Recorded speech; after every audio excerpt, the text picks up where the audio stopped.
আসসালামু আলাইকুম বন্ধুরা, সবাইকে বৃষ্টিময় সকালের শুভেচ্ছা। শরৎকালের বৃষ্টি দেখুন সবাই,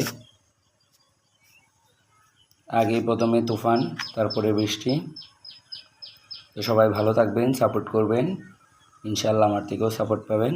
আল্লাহ হাফেজ, শুভ সকাল।